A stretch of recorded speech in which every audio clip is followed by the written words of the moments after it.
হয়েছে শুরুর আগে আপনার অলিদের সান্নিধ্যে দাঁড়িয়ে আমরা দোয়া করছি। আল্লাহ জনাব মীর শাহে আলম, তাকে আপনি ইজ্জত আর সম্মান মনোনীত পার্লামেন্ট মেম্বার হিসেবে আপনি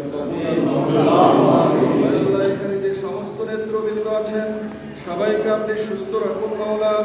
আজকে প্রচারণা থেকে শুরু করে শেষ দিন পর্যন্ত আল্লাহ সবাইকে আপনি সুস্থ রাখুন।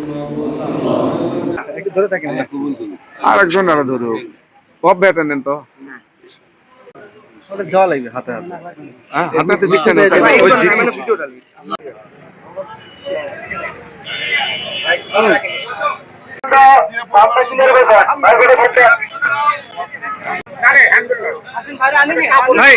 হাঁটতে হাঁটতে দু একজনকে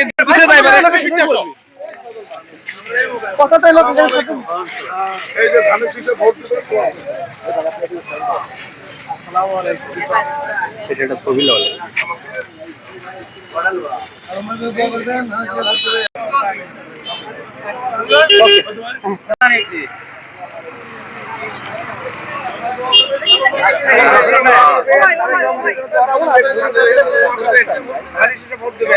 আমি শুরুতেই মহান রব্বুল আলামিনের নিকট শুকরিয়া আদায় করি যে মহান আল্লাহর ইচ্ছায় বাংলাদেশ জাতীয়তাবাদী দল বিএনপি ৩৭ বগুড়া ২ এই নির্বাচনী এলাকায় দলের পক্ষ থেকে আমাকে মনোনয়ন দিয়েছে এবং ধানের শীষ প্রতীক দিয়েছেন। জোটের বাহিরে এককভাবে ৯৬ সালে যে নির্বাচন হয়েছিল সেই নির্বাচনেও ধানের শীষের সাথে নাঙ্গল মার্কা আলাদা নির্বাচন করেছিল, মাহমুদুর মান্না সাহেব নৌকা নিয়ে নির্বাচন করেছিল এবং শাহাদুজ্জামান সাহেব দাঁড়িপাল্লা নির্বাচন করেছিল এবং আমাদের প্রার্থী ছিল শ্রদ্ধেয় এ.কে.এম. হাফিজুর রহমান সাহেব। সেই নির্বাচনেও কিন্তু আমরা প্রায় ৬০,০০০ ভোটের ব্যবধানে শিখগঞ্জ থেকে নির্বাচিত হয়েছিলাম, বিএনপির প্রার্থী হয়েছিল।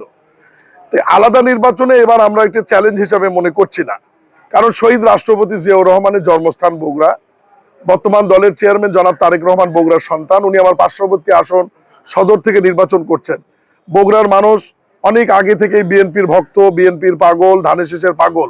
তারা অবশ্যই ধানের শীষে নির্বাচিত করার জন্য চেষ্টা করবে, ভোট দিবে, দোয়া করবে, সহায়তা করবে।